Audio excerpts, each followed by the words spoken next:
Je, nalijua vipi kusudi la maisha yangu?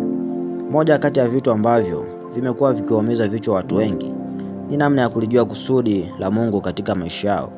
Na kuna idadi kubwa sana ya watu ambao wanaishi nje ya kusudi, aidha ni kwa kujua au wakati mwingine kwa kutokujua. Na wengine ni kwa sababu tu wako vizuri na wana kila kitu wanachoamini kwamba wanakihitaji katika maisha yao.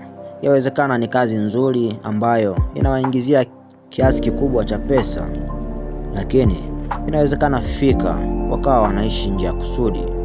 Na watu wengi wamekuwa wakijiuliza zaidi maswali binafsi kama: ninahitaji kufanya nini katika maisha haya? Nini malengo yangu? Ni nini ninatamani kufanya katika maisha yangu? Na haya yote ni maswali ambayo hayamwangalii Mungu kama muweza wa kila kitu katika maisha haya. Hivyo wanasahau ya kuwa it takes them to ask God what is the purpose of their life or creation, ikiwa na maana ya kwamba inawahitaji wao kumuuliza Mungu nini kusudi la kuumbwa kwao. Katika moja ya mistari katika kitabu cha Yeremia na ile sura 33 na ule mstari wa 3 inasema, niite nami nitakuitikia, nami nitakuonyesha mambo makubwa magumu usiyoyajua. Je, unafikiri kusudi si zaidi ya mambo haya? Njia ya kwanza na iliyo kuu itakayo kusaidia wewe kulijua kusudi la maisha yako ni kupitia kumuuliza Mungu kama muumba wako, is through asking God as your creator. Hii ni njia ya uhakika, kwani Mungu ndiye pekee anajua nini kusudi la uumbaji wako kwa usahihi pasipo kubahatisha kuliko mtu mwingine yoyote. Kwa hiyo kwake ni sehemu muhimu na ni sehemu ambayo unahitaji ili kuijua ama kuligundua lile kusudi alilokuumbia katika maisha haya. Na watu wengi wamekuwa wakijiuliza sana, kiaje ninaweza kumuuliza Mungu kusudi la maisha yangu?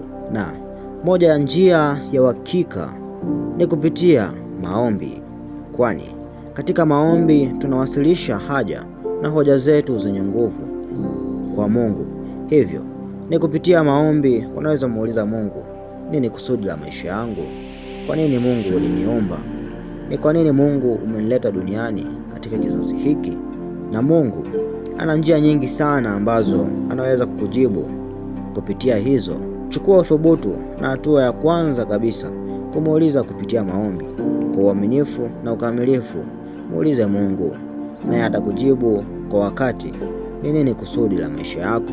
Na hii yote inatuleta katika pointi ya kumtafuta Mungu kwa uaminifu na kwa bidii ili kumfanya awe rafiki katika maisha yako, kwani hata katika maisha ni rahisi sana kumwambia rafiki mambo yako tofauti na mtu mwingine.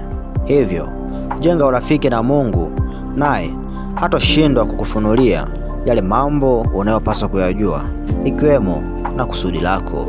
Asante sana kwa wewe ambaye umefika mpaka wakati huu na mwisho wa video hii. Na hongera pia kwa kuweza kuigundua njia hii.